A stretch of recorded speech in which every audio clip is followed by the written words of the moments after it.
नमस्ते सबैजनालाई। अब आज चाहिँ डिस्कस गर्न गइरहेको टपिक चाहिँ एकदम धेरै गम्भीर दिएर सबैले ध्यान दिनुपर्छ।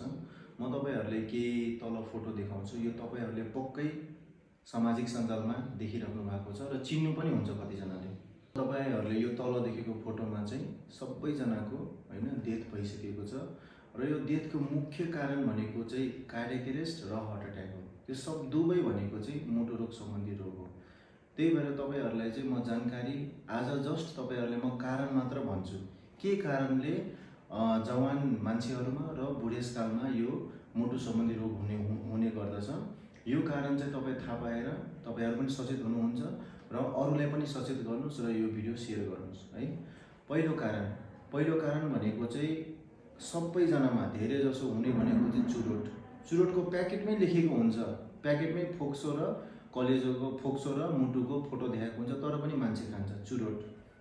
अर्को भनेको चाहिँ हाइपर प्रेसर हाइपरटेन्सन भएको मान्छेमा पनि देखिन्छ। त्यही भएर फलोअपमा चेक जाँच गर्नुपर्छ। अर्को भनेको चाहिँ धेरै जसो मान्छेले कोलेस्ट्रोल हाई कोलेस्ट्रोलको कारणले पनि हुन्छ। ठीक छ।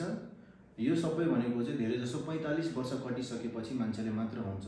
तर आजभोलि जवान मान्छेहरुमा 30-35 वर्ष 31 वर्ष यस्तो मान्छेहरुलाई पनि कार्डियक अरेस्ट र हार्ट अट्याक भइरहेछ। किन? त्यसमा पनि कारण छ। सुरुमा त चुरोटै भयो हैन। अनि अर्को भनेको चाहिँ कम सुत्नु। धेरै जसो डाक्टरहरुमा झन् समस्या हुन्छ। यङ डाक्टरहरुमा सुत्ने 24 आवर ड्युटी खटेर कम सुत्छ अनि त्यसको कारणले पनि हुन्छ। अनि अर्को चाहिँ यङ उमेरमा धेरै कुराको तनाव लिनु, यो पनि गर्छु त्यो पनि गर्छु सबै कुरा एकैचोटी गर्न खोज्ने अनि स्ट्रेस हुने, तनाव लिने। सो यति मात्र कारण हो। यति नै कारणले गर्दा धेरै जनाको तल अघि फोटो देखेको मध्येमा सबैको डेथ भइसक्यो यही कारणले। अब यो कारण तपाईहरु अरूलाई शेयर गर्नु।